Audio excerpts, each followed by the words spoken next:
오늘은 학교에서 첫 시간입니다. 남은 자와 하나님, 남은 자와 하나님이라는 제목으로 하나님의 말씀을 증거하도록 하겠습니다. 오늘부터 여러분들과 학교에서 말씀을 나누고자 합니다.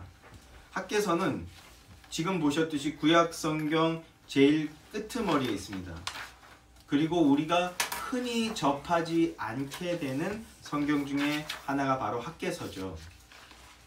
그러나 우리와 같이 교회 개척을 진행하고 있고 무엇보다 참교회, 성경적인 교회를 세우기 원하고 참된 신앙 공동체를 세우기를 꿈꾸는 자들을 향해서 하나님께서 친히 방법과 메시지를 주고 계신 것이 바로 이 학개서입니다. 예수의 교회 올해 표어는 본질로 돌아가자입니다. 말씀과 교리를 통해서 우리 신앙의 기초를 탄탄하게 세워나가자라는 의미가 담겨 있습니다. 이걸 건물로 치면 이제 지난 4년 동안 우리가 기초를 다지고 뼈대는 세웠다는 겁니다.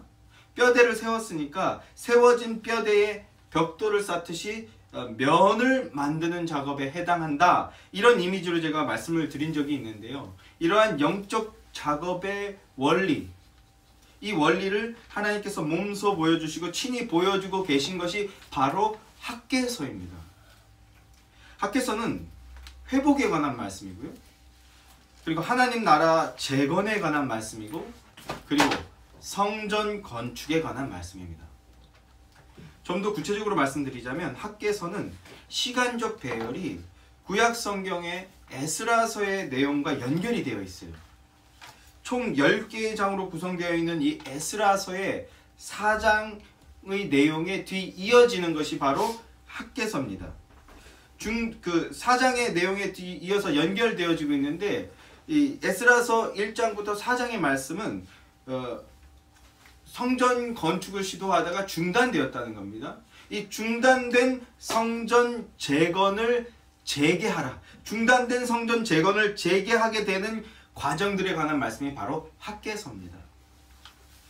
어떤 이유 때문에 중단되었던 이 성전 재건을 재개하게 되는 것. 오늘은 이 학개서와 성전 재건과 관련된 역사적 배경과 상황, 그리고 그것의 영적인 의미들에 대해서 함께 살펴보도록 할 것입니다. 자, 이제 말씀으로 다시 돌아가도록 하겠습니다. 학개서 1장 1절 말씀입니다. 다리오 왕 제2년 여섯째 달 곧 그 달 초하루에 여호와의 말씀이 선지자 학개로 말미암아 스알디엘의 아들 유다 총독 스룹바벨과 여호사닥의 아들 대제사장 여호수아에게 임하니라. 이렇게 말씀하고 있습니다.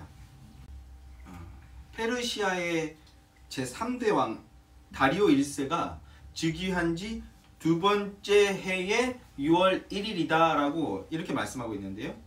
이렇게 연대를 구체적으로 밝히고 있습니다. 학개서는 구약 성경 중에서 연대를 가장 정확히 기록하여서 알려주고 있는 책인데요. 성경 역사를 정리할 때 학개서에서 나타나는 연대와 상황을 우리는 포로 후기라고 부릅니다. 포로 후기 또는 포로기 이후, 이런 식으로 우리가 표현을 하게 됩니다. 이 표현 자체에도 우리가 좀 익숙해지실 필요가 있는데요. 포로 후기라는 이런 표현들이요. 이게 무슨 말인가? 포로기 이후라는 이 표현의 의미에 대해서 잘 이해하기 위해서는 먼저 이스라엘과 북이스라엘과 남유다의 멸망사에 대한 이해를 가질 필요가 있습니다. 여기서 한 발 더 나아가면요, 구약 성경이 반복해서 보여주고 있는 큰 틀, 구속사에 대한 이해도 필요한데요. 그것을 한마디로 정리한다면 쫓겨남, 추방당함과 돌아옴의 구조, 이건 제가 만든 말인데 쫓겨남, 추방당함과 돌아옴의 구조다, 이렇게 말할 수 있습니다. 저랑 창세기를 가지고 성경 공부를 하신 분들은 제가 지금 드리는 이 표현이나 이제 드릴 말씀들이 낯설지 않으실 겁니다. 이 지금 드리는 말씀을 조금 단위가 커지지만 성경 66권을 구속사적 관점으로 보게 되면 반복해서 등장하는 주제가 있는데, 그것은 추방당한 자들이 원래의 자리로 돌아가는 내용이라는 겁니다. 어떤 이유에서 성경 등장인물이 추방을 당하게 되는데 그 추방당하거나 쫓겨났던 그 인물이 다시 제자리로 돌아오게 되는 내용. 이게 성경 66권 전체의 내용이라는 겁니다. 창세기에서는요.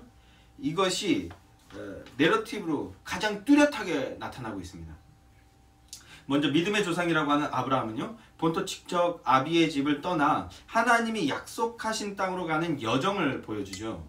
이 과정에서 그는 끊임없이 하나님께서 가지 말라고 하신 길, 내려가지 마라, 내려가지 마라 이렇게 말씀하시는데요. 가지 말라고 하신 길, 우리식으로 표현해서 요즘에 이런 표현하면 안 되는 것 같긴 한데 삼천포로 빠졌다가 우여곡절 끝에 돌아오게 되는 모습을 보여줍니다. 이동 행군 코스도 그렇고 영적인 순종의 코스도 동일합니다. 애굽으로 도망갔다가 우여곡절 끝에 하나님의 은혜로 구사일생 돌아오는 모습, 이 비슷한 그 반복의 모습들이 일어나죠. 아브라함의 후손 야곱에게서도 동일한 모습들이 나타납니다.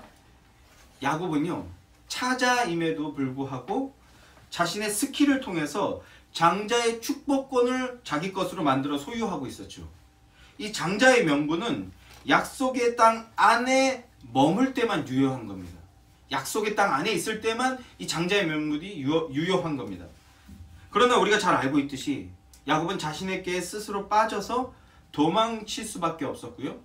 약속의 땅을 떠날 수밖에 없었습니다. 장자의 명분을 어렵게 얻은 장자의 명분이 아무 의미가 없게 되는 거죠. 예, 그리고 이 떠남은 사실상 추방당하는 것과 같은 것이죠. 그러나 야곱 역시 우여곡절 끝에 하나님의 은혜로 약속의 땅으로 돌아오게 되는 것이 야곱의 내러티브입니다. 추방되었다가 돌아옴. 이것이 야곱에게서도 나타나고 있는 거죠. 또 야곱의 자손인 요셉에게서도 동일한 내용이 보여지고 있습니다. 요셉을 시샘하던 형들에 의해 애굽으로 쫓겨나게 되죠. 그리고 이어지는 이야기는 우리가 잘 알고 있듯이 요셉이 애굽에서 총리가 되어서 죽을 위기에 처한 그의 가족들을 구원하는 역할로서 등장하게 됩니다. 죽음의 존재가 된 그 가족을 구원하는 구원자로서 요셉이 등장하게 된다고요. 그런데 요셉의 이야기의 끝이 뭡니까? 요셉의 이야기가 어떻게 끝이 납니까? 애굽에서 잘 먹고 잘 살았다라고 끝나지 않죠. 창세기 50장은 요셉의 유언으로 끝났는데 어떻게 끝이 납니까? 여기에 머물지 마라. 너희는 반드시 돌아가게 될 텐데 돌아갈 때 내 해골까지 메고 올라가라.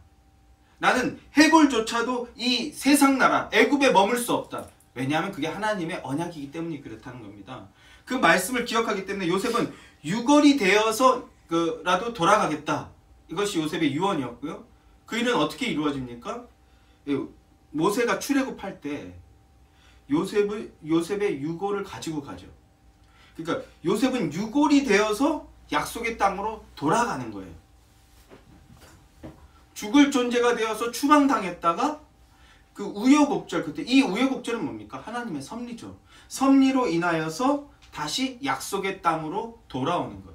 추방당함과 돌아옴의 구조가 반복되고 있는 겁니다. 어떤 이유에서 추방당했다가 본향으로 돌아오게 되는 이 구조가 창세기에서는 매우 선명하게 그 내러티브를 통해서 나타나고 있는 것을 보게 됩니다.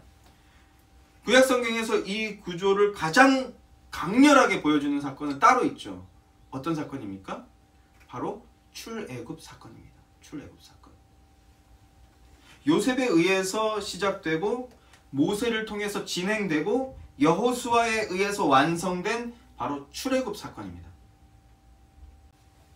죽을 위기에 처한 가족들이 쫓겨나듯이 세상 나라 애굽으로 갔다가 고통의 시간을 통과하고 회복된 모습으로 하나님께서 약속하신 땅으로 돌아오게 되는 것.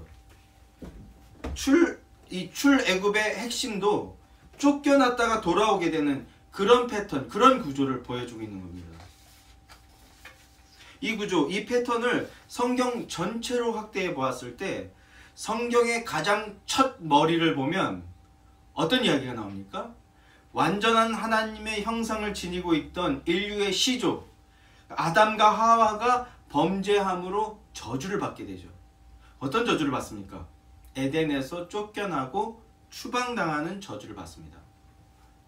그래서 이 원죄를 지니고 있는 아담 이후의 모든 인류는 이 죄가 관영한 이 땅, 세상 나라, 애굽, 영적인 애굽, 영적인 바벨론으로 추방당하는 것에 방불한 삶을 살 수밖에 없게 된 거예요. 누구 얘기입니까? 우리 얘기예요. 우리 얘기. 그러나 세상 나라의 삶 속에서 노예의 방불한 삶을 살게 되지만, 그러나 성도에게 그 과정은 어떤 과정이라는 겁니까? 불순물이 제거되는 과정이고, 불순물이 제거되어서 정금으로 만들어지는 연단의 과정이라는 겁니다. 이것을 추방당한 뒤에 어떤 그 우여곡절이라는 표현으로 제가 표현했는데, 그 우여곡절의 그 삶을 통해서 어떻게 되돌아가게 되는가? 우리 이제 성경을 그 관점으로 보면요, 하나님께서 정교하게 반복되는 작업을 하고 계신다는 걸 우리가 이제 보게 되는 거죠. 하나님의 택자들이 택자다운 그 삶, 그 참된 신자로 거듭나는 경험을 하게 되어 하나님의 자녀가 되는 과정이 나타나고 있는 겁니다. 그리고 성경의 마지막 말씀은 어떻게 끝을 맺고 있습니까? 주님께 선택된 백성들은요, 본향 아버지가 계신 영원한 새하늘과 새 땅으로 돌아가게 되어 그곳에서 눈물도 없고 사망도 없는, 애통하거나 곡하거나 아픔을 겪거나 하는 일이 없는 그곳에서 한 분 삼위 하나님과 영원히 완전한 기쁨과 행복을 누리게 된다라는 걸 성경은 마지막에 마무리로 말씀하고 있어요. 이게 바로 성경이 말씀하고 있는 쫓겨남, 추방당함과 돌아옴의 구조입니다. 이 구조와 이 패턴에 대한 이해를 가지고 영적인 눈으로 하나님 말씀을 보고, 그리고 학개서를 보게 되면 이제 훨씬 그 의미가, 그리고 하나님의 사랑하심과 역사하심이 훨씬 더 선명하게 보여지기 시작하는 거죠. 그런 은혜가 사랑하는 성도 여러분들에게 나타나게 되기를 주님의 이름으로 기원합니다. 이제 다시 제자리로 돌아와서 동일한 영적 의미를 가진 구속사의 사건이 역사 속에서 실체로 벌어지게 되는 것을 이제 우리가 보게 되는 건데, 그것이 바로 북이스라엘과 남유다의 멸망 사건입니다. 이스라엘의 3대 왕이 누구였습니까? 솔로몬이었습니다. 솔로몬 사후에 이스라엘이라는 나라는 남유다와 북이스라엘이라는 두 나라로 갈라지게 되죠. 여기 첨언하자면 두 나라로 갈라지는 것, 두 국민으로 갈라지는 것, 이것도 성경에서 계속 반복되는 패턴이에요. 그 중에 한 나라만, 한 민족만, 한 사람만 구원받게 되죠. 우리가 이걸 이중 예정이라고 말하게 되는데, 이런 것들을 우리가 올 한 해 그 말씀을 통해서 이제 볼 수 있는 영적인 안목을 가지게 되기를 간절히 바랍니다. 북이스라엘은 주전 722년에 아수르에 의해서 멸망당합니다. 그리고 남유다는 이 아수르라는 대제국에 이어서 등장한 어떤 나라죠? 대제국, 더 강력한 제국, 더 포악한 제국, 바벨론에 의해서 멸망당하게 됩니다.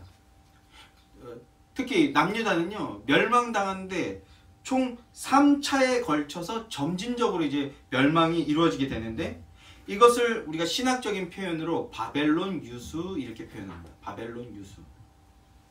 왕족과 귀족들을 포로로 끌고 가서 그곳에서 자기들의 노예, 자기들의 수하로 만들어버리는 것이 바로 바벨론의 침략 정책이었어요. 주전 605년에 이 연도를 좀 잘 기억하실 필요가 있어요. 그래야 이 학개서가 훨씬 선명해 보여지게 됩니다. 주전 605년에 제1차 포로 유수가 벌어집니다. 이때 1차로 끌려가게 될 때 가장 유명한 사람이 누굽니까? 다니엘이죠. 다니엘과 그의 친구들이 이때 끌려가게 됩니다. 그리고 주전 586년에 3차 포로 유수가 발생하는데, 이때 남유다가 완전히 멸망하게 돼요. 주전 586년에 바벨론이 완전히 멸망하게 됩니다. 그리고 70년의 세월이 흐르게 되는 겁니다. 70년의 세월. 이 70년은요, 예레미야가 또 예언하게 되죠. 70년 뒤에 너희가 돌아오게 될 것이다. 멸망하게 될 것이지만 그러나 70년 후에 하나님께서 돌아오게 할 것이다. 이렇게 예언하죠. 그러나 당대의 사람들은 아무도 그 말을 듣지 않습니다. 자, 70년이라는 세월이 흐르고 고대 근동을 지배하던 제국은 어떻게 됩니까? 바벨론에서 성경은 메데바사라는 표현을 쓰죠. 페르시아로 그 패권이 바뀌게 됩니다. 신흥 강국 페르시아라는 나라가 고대 근동의 새로운 패권 국가가 되는 겁니다. 페르시아의 황제가 누구였습니까? 바로 저 유명한 특별히 하나님께서 이 페르시아가 나타나기 170년 전에 이미 이름까지 거명하면서 예언한 왕이 나타나죠. 바로 고레스입니다. 고레스. 하나님께서 이사야 선지자를 통해서 이름까지 선명하게 말씀하시면서 내가 기름 부은 자다 이렇게 말씀하시죠. 이사야서 45장 1절 말씀을 보면요. 여호와께서 그의 기름 부음 받은 고레스에게 이같이 말씀하시되 내가 그의 오른손을 붙들고 그 앞에 열국을 항복하게 하며 라고 이름까지 선명하게 예언을 해버립니다. 그리고 예레미야는 70년 뒤에 너희가 돌아오게 될 거다 이렇게 이미 다 예언이 되어 있었어요.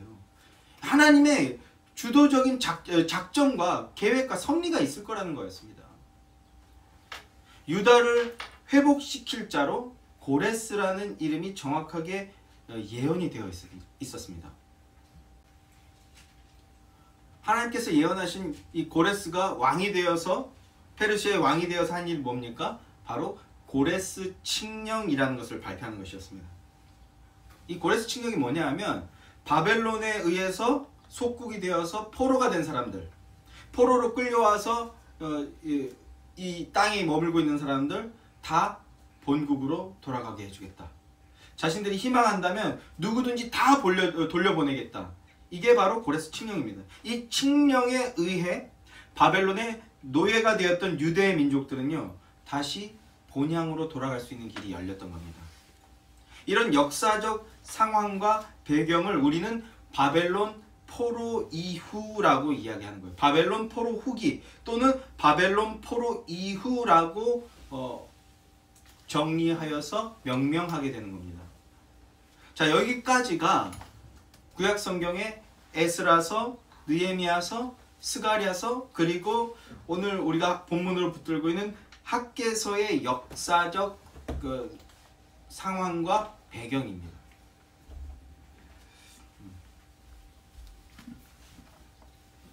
이 포로기와 포로 이전과 포로기와 포로 후기에 대한 역사적 맥락을 이제 단단하게 붙들시길 바랍니다.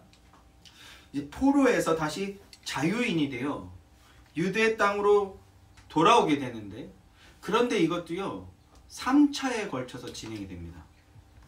첫 번째 돌아올 때 지도자가 스룹바벨입니다. 학개서에서 등장하는 스룹바벨. 두 번째 돌아올 때 지도자가 에스라입니다. 에스라. 그리고 세 번째 돌아올 때 지도자가 느헤미야입니다.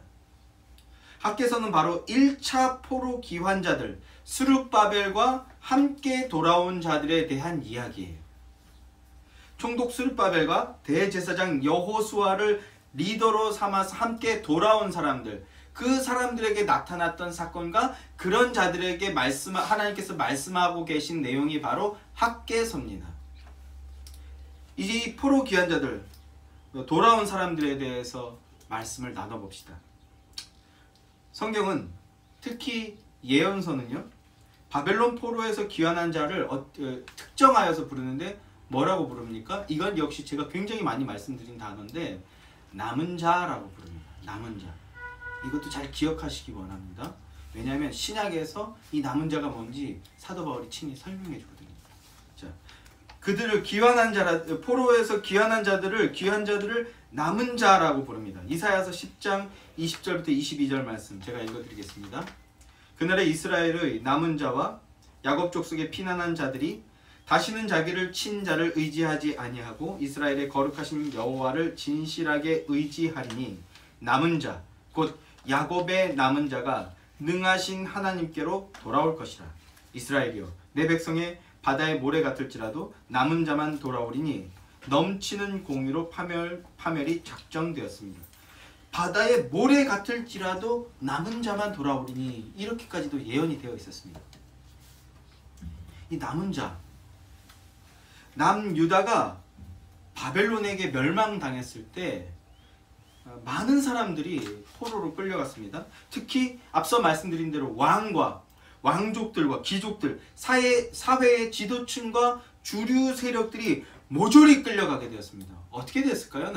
나라를 지탱하고 이끌고 있던 사람들이 모조리 끌려갔어요. 가족이 산산 흩어지고 나라가 붕괴되는 거죠. 그리고 하층민들만 남아 있었던 겁니다. 이 남아 있었던 사람들은 그럼 뭘 했습니까? 이것 또한 그 예언서의 굉장히 중요한 메시지고요. 지금 이 메시지들을 통해서 여러분들 안에 담기면 우리의 삶의 영적 원리가 이제 보여지게 되는데, 남은 자들이 무엇했는가도 굉장히 중요한데, 자, 다시 한번 그 멸망사로 돌아가서 북이스라엘이 아수르에 멸망되었습니다. 동족이 완전히 멸망되고 나라 자체가 없어졌어요. 이 모습을 보고 우리는 어떻게 해야 될까요? 겸손히 하나님 앞에 엎드려야죠. 기도해야죠. 간구해야죠. 하나님 그들을 불쌍히 여주시고 살려주십시오. 기도해야죠. 그런데 남유다는 그렇게 하지 않았습니다. 특히나 중요한 것은요, 그 시점에 그 비근한 시점에 선지자들이, 예레미야나 이사야 같은 선지자들이 남유다도 멸망할 것이다, 북이스라엘이 멸망한 건 남유다의 멸망을 말씀하기 위해서 본으로 보여주신 것이다. 어떻게 해라? 돌아와라. 옷을 찢고 하나님께로 돌아와라. 이렇게 예언했습니다. 그러나 어떻게 했습니까? 받지 않았어요. 아무도 듣지 않았습니다. 죄인들이여, 죄인임을 고백하고 하나님께로 돌아와라. 이 복음을 세상은 받지 않는 것과 동일한 원리인 겁니다. 받지 않았습니다. 오히려 예레미야를 감금하고 폭행했습니다. 그렇게 나라가 멸망했어요. 그 멸망을 눈으로 직접 본 자들은 어떻게 해야 되겠습니까? 하나님의 말씀대로 되는구나. 하나님 살아계셔서 역사하시는 분이고 하나님이 말씀한 것은 이루어지는구나. 그렇다면 회복시키겠다고 하신 말씀도 이루어질 것이니 우리가 회개하고 하나님을 붙들자, 이렇게 해야죠. 이게 정상인 겁니다. 그런데 남아있던 사람들은 어떻게 했는가? 서로 그 부자들, 귀족들, 그리고 왕족들이 남기고 간 보물을 차지하려고 그 안에서 내부 분열이 일어나는 겁니다. 멸망해서 찢어진 나라를 보면서 애통하며 하나님을 찾고 구하는 게 아니라 그들이 가져가지 못한 그 금은 보화들을 서로 챙기려고 아비규환이 일어나는 거예요. 여러분, 이게 세상 나라의 실체입니다. 예수님께서 밭에 감추인 보화 비유를 말씀하시죠. 왜 그렇습니까? 이런 역사적 맥락이 있었기 때문입니다. 성경은 유대 땅에 남아있던 그들을 남은 자라고 말씀하지 않습니다. 그 남아있던 사람들을 남은 자라고 말하는 게 아닙니다.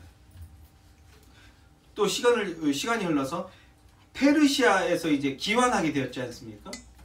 그런데 페르시아에서 이제 고레스 칙령에 의해서 기환하게 될 때 이 페르시아에 남아있던 사람들이 있었습니다.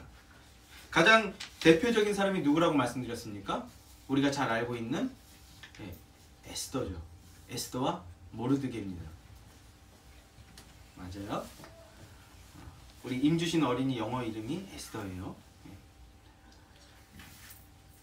잘 보시면요, 성경을 잘 보시게 되면 주전 539년에 고레스가 고레스 칙령을 발표합니다. 모든 포로들은 고향으로 돌아가도 좋다, 이렇게 고레스 칙령을 발표했어요. 하나님의 예언의 말씀을 기억하고 있고 그 믿음으로 고국의 그 본향에 돌아갈 날말 학수고대하던 사람들에게는 이것보다 반가운 소식이 어디 있었겠습니까? 그런데 스룹바벨을 리더로 한 첫 기환자들이 언제 출발하게 되느냐 하면 주전 536년이 되어서야 기환하게 됩니다. 539년에 고레스 칙령이 발표됐는데 기환하게 되는데 3년이라는 시간이 걸렸어요. 포로들이 기환하게 되는데 왜 이렇게 오랜 시간이 걸렸을까요? 대규모의 인원이 급작스럽게 움직이기 위해서는 꽤 많은 시간과 과정이 필요했을지도 모르겠습니다. 그러나 포로 귀환이 늦어지게 된 결정적인 이유는요, 사실 다른 데 있었어요. 뭐냐면 경제적인 이유였습니다. 경제적인 이유.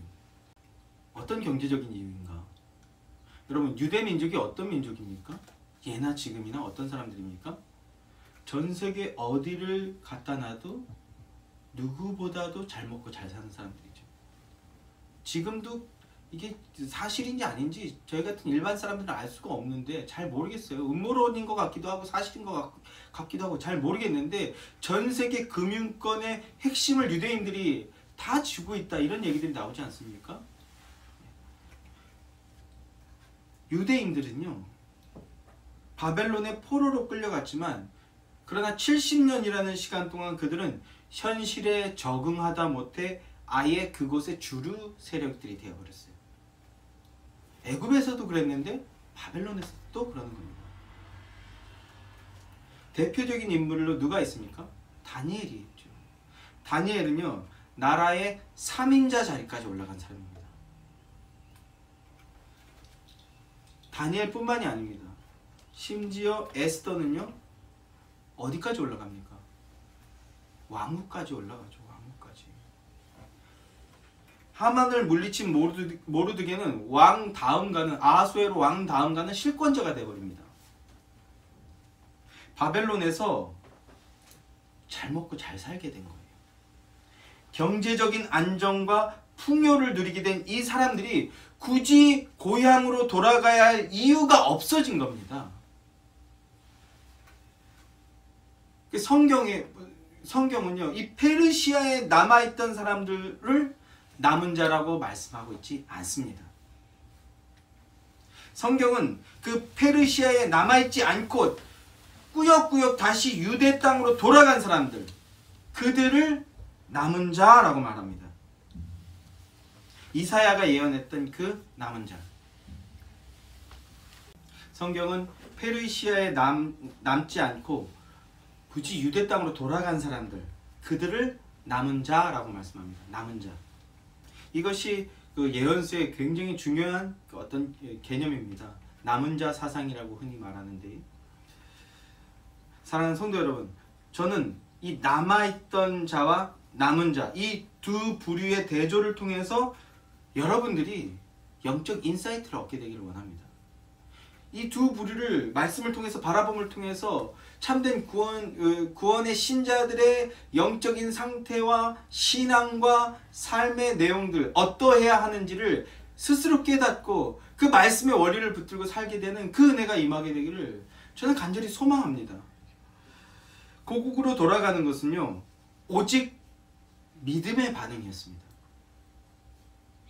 믿음의 선택이요, 믿음의 결정이었습니다.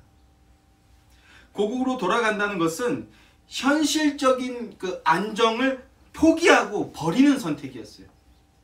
인간적인 안전을 버리고 나아가는 길이었습니다.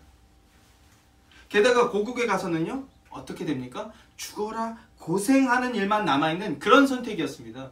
고국에 돌아간다고 해서 자기가 가지고 있던 예전의 부동산을 바로바로 찾고, 자기가 예금해놨던 거 찾고, 그래서 바로 그냥 삶의 안정을 누리고, 오히려 이것이 그 위기가 기회가 되어서 자기들이 그 다시 상류층으로 도약하고, 이런 것이 아니었어요. 이런 것이 아니었습니다. 가면 속된 말로요, 저속한 표현을 써서 죄송합니다만 개고생할 일만 있었습니다. 그들은 이걸 알았어요. 그들은 그것을 알고 각오하고 결단하여 간 것이었습니다. 현실에 안주하지 않고, 현실의 풍요와 번영에 취하지 않고, 하나님의 언약을 기억하며 담대하게 믿음의 선택을 하고 믿음으로 모험에 나선 모습, 이것이 참으로 귀하고 영광스럽지 않으십니까?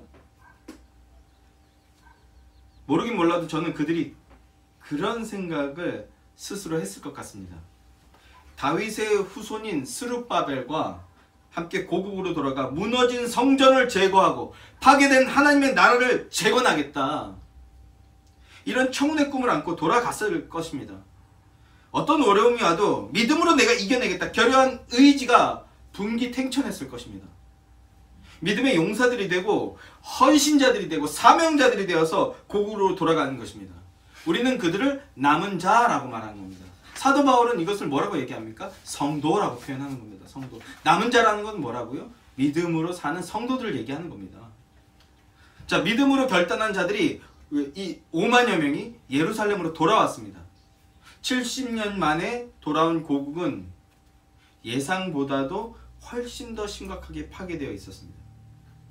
솔로몬의 성전은 흔적조차 발견할 수 없을 정도로 파괴되어 있었습니다. 폐허가 된 옛 성전터를 보며 그들은 통곡했습니다. 그들이 맞이한 현실은 그들의 예상보다 훨씬 더 심각하고 훨씬 더 악조건이었습니다. 그러나 그들은 성전을 재건하고 하나님 나라를 재건하겠다는 결심이 있었기 때문에 멈춤 없이 담대하게 도전해 나갈 준비들이 되어 있었던 겁니다. 돌아가자마자 그들은 성전 제단이 있던 자리를 뒤지고 뒤져서 그 터를 찾아 번제를 드렸습니다. 이것이 성도의 마땅한 모습이죠. 에스라서 3장 3절 말씀을 보면요. 우리가 모든 나라 백성들을 두려워하여 제단을 그 터에 세우고 그 위에서 아침 저녁으로 여호와께 번제를 드리며, 이렇게 말씀합니다. 번제를 드리며 그들은 다시 한번 결단하는 것입니다. 모든 힘을 다해서 우리가 이 성전을 재건하자. 그러나 그들에게는요, 아무런 인프라도 없었고 재정도 현저하게 부족했습니다. 게다가 현지에 남아있던 자들, 신약 성경에 오면 이 사람들을 사마리아인이라고 부르죠. 이 사마리아인이라고 말하는 그들이 함께 성전을 재건하겠다, 우리가 재건하는데 함께 하겠다고 찾아옵니다.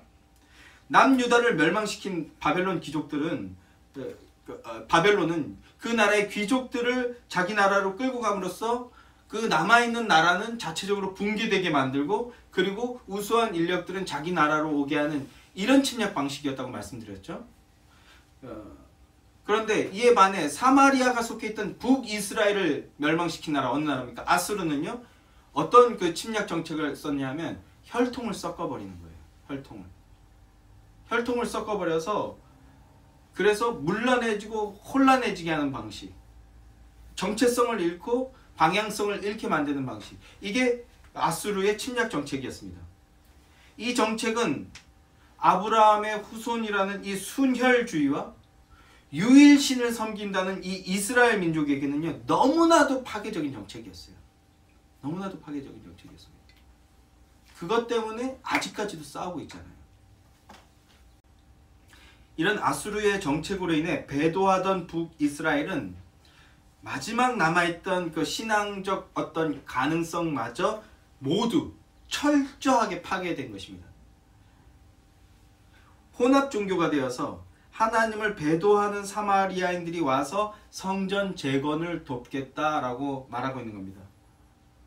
여러분은 어떻게 생각하십니까? 아무것도 없고 해야 될 일들은 많고, 그러면 한 사람이 너무나도 귀하지 않겠습니까? 돕는다고 하면 누가 와도 반갑지 않겠습니까? 그러나 그래서는 안 되는 거예요. 영적인 일에서는 그렇게 해서는 안 되는 겁니다. 오늘날로 말하면 종교 대통합이 이루어지는 순간이겠지만, 그러나 이건 절대 종교 대통합이 아니에요. 예수 그리스도의 대속의 피를 통과한 연합, 예수 그리스도의 보혈의 피를 통과한 통합이 아닌 하나됨은요, 반드시 배도의 길을 걷게 되는 겁니다. 그게 바로 WCC예요. WCC. 지금 한국교회는요, 배도의 길을 가고 있습니다.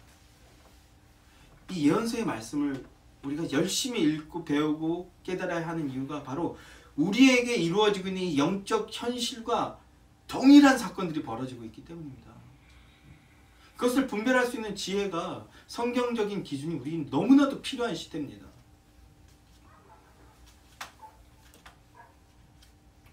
스룹바벨과 성경이 말씀하는 남은 자들은 사마리아인들의 그 제안을 이런 지하에 거절합니다. 그러자 어떤 일이 벌어졌겠습니까? 그들은 아주 적극적이고 악랄한 안티로 돌아서는 거죠. 그래서 스룹바벨의 재건을, 성전 재건을 사사건건 회방 놓고 방해하기 시작합니다. 결국 성전 재건을 하겠다고 시작한 지 1년 만에 모든 작업은 중단되게 되는 게 바로 학개서의 배경입니다. 열정을 가지고 성전 재건을 하겠다. 결연한 어떤 믿음의 결단과 열정을 가지고 성전 재건에 임했지만 그러나 1년 만에 중단되게 된 겁니다. 이 방법, 저 방법, 모든 방법을 동원해 보았지만 그러나 현실은 녹록치 않았고 예루살렘에 남아있던 자들, 또 다른 유대인들, 그리고 이방인들과 사마리아인들의 방해로 인해서 결국 아무것도 하지 못한 채 성전 재건 작업은 중단되었고 그리고 15년이라는 세월이 흘러가 버리는 겁니다. 15년.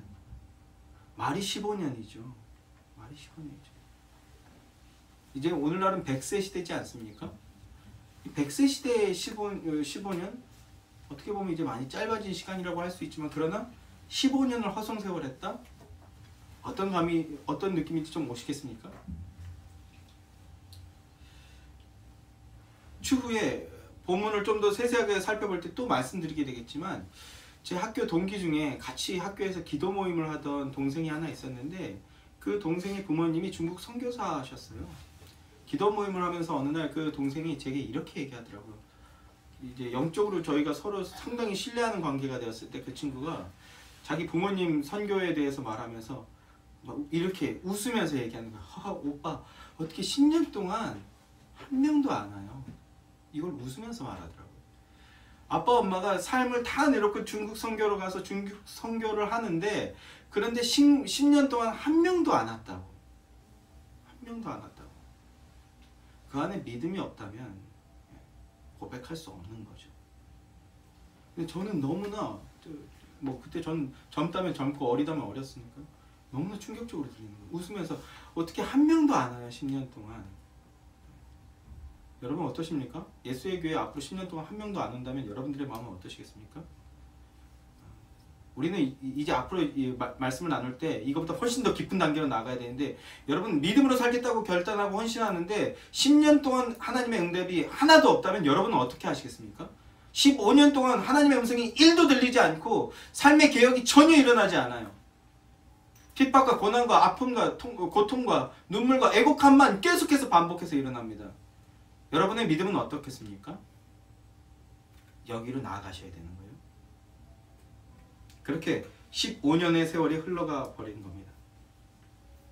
믿음과 결단 속에서 청혼의 꿈을 안고 시도했던 성전 재건 작업은 허무하게 중단되어 버렸습니다. 그리고 15년의 세월이 흘러버렸습니다. 스룹바벨의 마음이 어땠을까요? 대제사장 여호수아의 마음이 어땠을까요? 그리고 5만여 명의 그 남은 자들의 마음이 어땠을까요? 나는 안 되는구나. 우리는 안 되는구나. 믿음을 가지고 새 삶에 도전하지만 현실이란 결국 안 되는 거구나. 믿음만으로 안 되는구나. 하나님 말씀만 가지고는 안 되는구나. 이런 마음이지 않았을까요? 그렇게 세월만 무심히 흘러가고 있을 때 15년이 되는 어느 날 하나님께서 바로 학계 선지자를 그들에게 보내주시는 겁니다. 이게 바로 학계서의 배경입니다. 그리고 학계 선지자를 통해 하나님께서 당신의 음성과 메시지를 말씀해 주시며 진정한 소망과 회복과 능력을 보여주시기 시작하는 겁니다. 그것이 학계서입니다. 성도 여러분, 하나님께서는 범죄한 아담을 에덴에서 추방하셨지만 그러나 그 전에 어떤 예비적 조치가 있었습니까? 가죽옷을 입혀주셨어요. 가죽옷. 아주 작은 모형이고 예표고 그림자지만 우리는 66권을 통해 예수 그리스도의 의를 덧입혀 주신 거라는 것을 알고 있죠. 또 하나님께서 아브라함에게 후손들이 애굽으로 가게 될 것을 그리고 400년 만에 돌아오게 될 것을 예언해 주셨습니다. 그 애굽과 광야의 시간을 영적인 눈이 아닌 육신적인 눈으로 판단해 봤을 때 그 순간은요 고통이고 괴로움이고 아픔의 시간이었습니다. 그러나 영적인 눈으로 보았을 때 그 과정은요, 하나님의 백성들이 참다운 하나님의 백성으로 거듭나기 위한 연단의 시간이었다고 우리는 그렇게 고백하고 있지 않습니까? 하나님은 불순종하고 배도하는 이스라엘과 유다를 멸망시켜 버렸습니다. 그리고 하나님은 그들을 세상 나라 바벨론으로 쫓아내 버리셨습니다. 육신적인 눈으로 보았을 때 그 일들은요, 버림이고 육이고 방치고 상처고 고통이었을 겁니다. 그러나 영적인 눈으로 바라보면요, 그것은요 진정한 회복을 위한 하나님의 예비적 조치였고 참 거듭남을 얻기 위한 연단의 과정이었던 겁니다. 이스라엘은 분명히 망했어요. 망했습니다. 그러나 바벨론으로 가서 찢겨야 할 그들을 대신해서 사실은 누가 찢겼습니까? 내가 그곳에서 성소가 되리라. 에스겔을 통해서 말씀하셨잖아요. 하나님께서 사실은 다 대신 찢기셨습니다. 그리고 그들을 돌아오게 하고 참 성전이 되게 하신 분도 누구십니까? 전적으로 하나님이셨습니다. 학개서는 이제 그걸 드러내 보여주는 겁니다. 사람의 능과 힘으로 성전 재건을 해보려 했으나 안 되는구나라는 걸 보여주는 거예요. 그리고 오직 여호와의 능과 힘으로만 되는구나라는 걸 말씀하고 있는 겁니다. 참 성전이 되게 하신 분도 오직 하나님. 회복되어 하나님의 백성이 되게 한 것, 나의 나 된 것은 오로지 주님의 은혜였던 겁니다. 바닥을 찍어본 사람들, 망해본 사람만이 하나님의 나라가 뚜렷이 보이게 되는 거예요. 망해본 사람만이 전적으로 하나님을 의지하고 붙들게 되는 겁니다. 그리고 예루살렘에서의 회복, 성전의 재건에 하나님은요, 내가 할 것이다 라고 말씀합니다. 학개서에 등장하는 그 남은 자들은요, 이 말씀을 다시 한번 믿음으로 붙드는 거예요. 여러분, 그때 은혜의 역사가 시작되는 겁니다. 성도는 그 능력, 그 은혜의 능력으로 믿음으로 사는 자들입니다. 오직 하나님만 붙들고 믿음으로 사는 자를 하나님은 반드시 지키고 보호하시고 회복시키신다는 것을 확실하게 배우게 되는 것이 바로 학개서입니다. 학개와 함께 시작되는 중단된 성전 재건을 재개하는 일이었던 겁니다. 사랑하는 성도 여러분, 이 은혜의 능력을 맛보며 믿음으로 하나님 은혜 안에 서는 여러분이 되시기를 주님의 이름으로 간절히 소망하고 기원하고 축복합니다.